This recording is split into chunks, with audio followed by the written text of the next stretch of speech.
नमस्कार मित्रों, हमारी सीरीज चल रही है एपिसोड नंबर 17 की, जिससे हम बात कर रहे हैं भृगु संहिता की। भृगु संहिता के अंतर्गत आज हम बात करने जा रहे हैं मिथुन लग्न के एकादश भाव में यदि बुध स्थित हो तो उसके क्या फलादेश होंगे।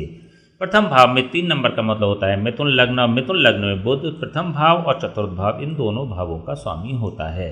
देखिए, जब कभी भी बुध 11th हाउस में स्थित हो जाता है, एकादश भाव में स्थित हो जाता है, तो यहाँ पर ये शुभ फल प्रदान करने वाला बन जाता है। देखिए, जनरली यदि देखा जाए तो कोई भी ग्रह यदि एकादश भाव में स्थित हो जाता है ना, तो वह शुभ ही फल प्रदान करने वाला होता है, चाहे वह क्रूर ग्रह हो चाहे वह शुभ ग्रह हो।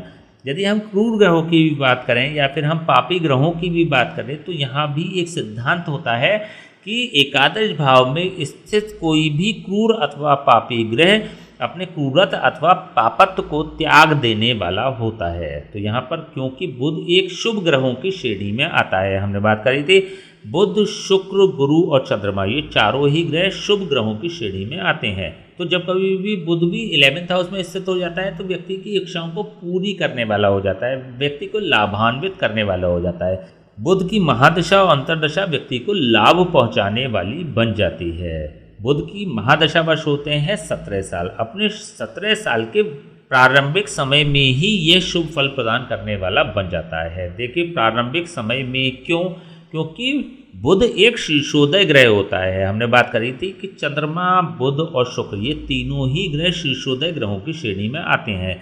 ऐसे ग्रह जो अपनी भोग दशा के प्रारंभ में ही फल प्रदान कर दिया करते हैं शीर्षोदय ग्रह कहलाते हैं। तो जब जब इसकी अंतर्दशा आएगी अथवा जब इसकी महादशा आएगी तो ये शुभ फल प्रदान करने वाला ग्रह बन जाएगा। यदि हम इसे लग्न भाव के सापेक्ष देखते हैं तो लग्न भाव से ऐसा बुध 11th हाउस पर स्थित हो रहा है, कुंडली के लाभ भाव में स्थित हो रहा है। जब कभी भी लग्नेश लाभ भाव में स्थित हो जाता है तो लग्न को लाभ प्राप्त हो जाता है। देखिए, जब हम धन की दृष्टि से देखते हैं तो 3 भाव बहुत ज़्यादा महत्वपूर्ण होते हैं। एक तो द्वितीय भाव, दूसरा लग्न भाव और तीसरा एकादश भाव। ये तीनों ही धन के भावों को दिखाने वाले होते हैं।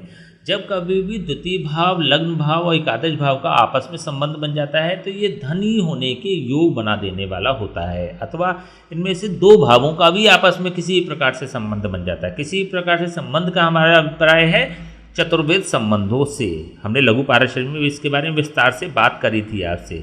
चतुर्वेद संबंध मतलब 4 प्रकार के संबंध बन सकते हैं: सहावस्थान संबंध, दृष्टि संबंध, क्षेत्र संबंध और स्थान दृष्टि संबंध। इन चारों प्रकार के संबंधों में से कभी भी किसी एक प्रकार का संबंध यदि बन जाता है तो वह योग का निर्माण करने वाला बन जाता है। तो यहाँ पर धनी होने के भी ऐसे व्यक्ति के लिए योग बन जाते हैं। धनी तो नहीं कहेंगे, लेकिन हम धन के सापेक्ष बेहतर योग बन जाते हैं। यदि हम चतुर्थ भाव के सापेक्ष देखते हैं तो चतुर्थ भाव से ऐसा बुध अष्टम भाव पर जा रहा है। अपने कारक स्थान और अपने राशि स्थान दोनों से ही यह अष्टम भाव पर जा रहा है। देखिए, जब कभी भी कोई भी ग्रह अपने कारक स्थान से अथवा अपने राशि स्थान से अष्टम भाव पर स्थित हो जाता है तो ऐसी स्थिति में उस भाव के सापेक्ष वह ग्रह रुकावटें पैदा करने वाला बन जाता है। यहाँ पर चतुर्थ भाव के सापेक्ष यह रुकावट पैदा करने वाला बन जाएगा। चतुर्थ भाव होता है सांसारिक भोगों की उपलब्धता का कारक भाव। वाहन, भूमि, भवन और सांसारिक सुखों को प्रदान करने वाला चतुर्थ भाव होता है। तो चतुर्थ भाव के सापेक्ष यदि देखें तो यह बुध नकारात्मक फल प्रदान करने वाला बनेगा। जब जब आप वाहन, भूमि अथवा भवन को परचेज करना चाहेंगे तो या तो आप लोन से उसको ले पाएंगे या तो EMI से आपको उसको ले पाएंगे, अथवा कई प्रकार की रुकावटें आपके जीवन में आ जाती हैं। तो सांसारिक भोगों की उपलब्धता की यदि बात करें, देखिए सांसारिक भोगों में सभी प्रकार की लग्जरियस आइटम भी आ जाते हैं। तो जब भी आप किसी भी लग्जरियस आइटम को खरीदने का प्रयास करेंगे तो वहाँ कहीं ना कहीं प्रॉब्लम्स, रुकावटें किसी न किसी प्रकार की आ ही जाएंगी।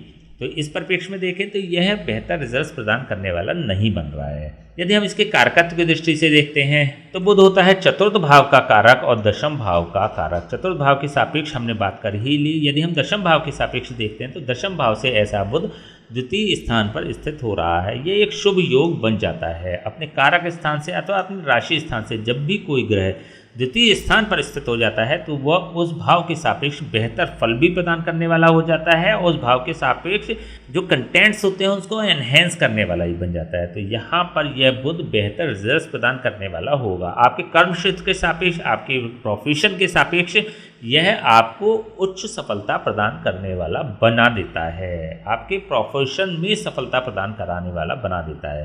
तो दशम भाव के सापेक्ष भी यह बुध बेहतर रिजल्ट्स प्रदान करने वाला है। कम से कम दशम भाव के सापेक्ष जब ये द्वितीय स्थान पर जा रहा है तो आपकी जो फैमिली बैकग्राउंड है उससे तो आप आगे बढ़ ही जाएंगे डेफिनेटली। वो एक अलग बात है, अपनी संतुष्टि के स्तर पर आप ना पहुंच पाए, लेकिन कम से कम अपने स्तर से तो आप आगे बढ़ ही जाएंगे। यहाँ पर बुध मंगल की राशि में स्थित हो रहा है, अपने समभाव रखने वाली राशि में स्थित हो रहा है, तब भी ये बेहतर फल प्रदान करने वाला बनेगा। देखिए यहाँ पर चतुर्थ भाव के सापेक्ष यदि देखते हैं तो चतुर्थ भाव का स्वामी होने के कारण बुध को केंद्राधिपत्य दोष भी लगता है। केंद्राधिपत्य दोष का मतलब होता है ऐसा कोई भी ग्रह जब वह केंद्र का स्वामी हो जाता है तो उसको केंद्राधिपत्य दोष प्राप्त हो जाता है। यदि यह दोष क्रूर ग्रहों को लगता है तो वह अपना क्रूरत्व त्याग देते हैं, और यदि शुभ ग्रहों को लगता है तो यह अपना शुभत्व त्याग देते हैं। यह एक सिद्धांत है जिसकी चर्चा हमने लघु पारदर्शी के दौरान आपसे करी थी। तो यहाँ पर बुध अपने शुभत्व को त्याग देने वाला होगा। अगर शुभत्व को त्याग देने वाला भी हो जाता है तब भी यह 11th हाउस में बैठ के कंफर्टेबल फील करेगा, बेहतर रिजल्ट्स प्रदान कर देने वाला होगा, क्योंकि हम बात कर चुके हैं कि 11th हाउस में कोई भी ग्रह बेहतर ही रिजल्ट्स प्रदान करने वाला बन जाता है, नेगेटिव रिजल्ट्स तो कम से कम नहीं प्रदान करता। यदि हम बुध की दृष्टि की बात करें तो 11th हाउस से बुध की पूर्ण दृष्टि पंचम भाव पर पड़ रही है। पंचम भाव होता है संतान का भाव, पंचम भाव होता है मान सम्मान और प्रतिष्ठा का भाव, पंचम भाव होता है बुद्धि विवेक और ज्ञान का भाव। जब बुध की समभाव में बैठकर दृष्टि पंचम भाव पर पड़ती है तो यहाँ भी यह शुभ फल प्रदान करने वाला ग्रह बन जाता है, बेहतर रिजल्ट्स प्रदान करने वाला बन जाता है। ऐसे लोग अपने जीवन में उच्च मान प्रतिष्ठा सम्मान की प्राप्ति करते हैं। ऐसे लोग ज्ञानी भी होते हैं, विवेकशील भी होते हैं और शिक्षित भी होते हैं। ऐसे लोगों की संतान भी जीवन में बेहतर परफॉर्म करने वाली होती है। ऐसे लोग अपनी संतान से और उनके परफॉर्मेंस से संतुष्ट ही रहते हैं। तो ऐसी स्थिति में यदि देखें तो बुध यहाँ पर बेहतर ही रिजल्ट्स प्रदान करने वाला बन रहा है, और यहाँ से भी यह अपने मित्र भाव रखने वाले शुक्र की राशि को देख रहा है। देखिए हमने बात कर रही थी कि बुध सूर्य और शुक्र को मित्र भाव से देखता है, तो ऐसी स्थिति में यहाँ पर भी शुभ फल प्रदान करने वाला ग्रह बन जाता है। चलिए हम बात करते हैं इसके उपायों, क्या उपाय हो सकते हैं। चतुर्थ भाव का स्वामी होकर और केंद्राधिपत्य दोष का स्वामी होकर जब यह बुध एकादश भाव में स्थित होता है तो अपने शुभत्व को त्याग देने वाला होता है। ऐसी स्थिति में यह कमजोर हो जाता है। तो कमजोरी को इसको दूर करने के लिए, इसको बली बनाने के लिए आप एक प्रभावशाली उपाय कर सकते हैं। इसके लिए बुधवार से शुरू करके 43 डेज लगातार गाय को पालक खिलाएं अथवा बकरी को पालक खिलाएं। जब आप इसको लगातार करेंगे तो 43 डेज के पश्चात यह पूर्ण बल के साथ आपको बेहतर रिजल्ट्स प्रदान करने वाला बन जाता है। इसके पश्चात आप बुधवार के बुधवार भी गाय अथवा बकरी को पालक खिला सकते हैं, या फिर किसी गौशाला में हरा चारा भी दान कर सकते हैं, गाय को हरा चारा खिला सकते हैं। तो यदि आप ऐसा करते हैं लगातार रेगुलरली तो आपके लिए यह बेहतर रिजल्ट्स प्रदान करने वाला ग्रह बन जाएगा। ठीक है, तो चलिए आज हमने बात करी मिथुन लग्न के एकादश भाव में यदि बुध स्थित हो तो उसके क्या फलादेश होंगे। नेक्स्ट वीडियो हम बात करेंगे मिथुन लग्न के द्वादश भाव में यदि बुध स्थित हो तो उसके क्या फलादेश होंगे। तब तक के लिए हमें आज्ञा दीजिए, नमस्कार।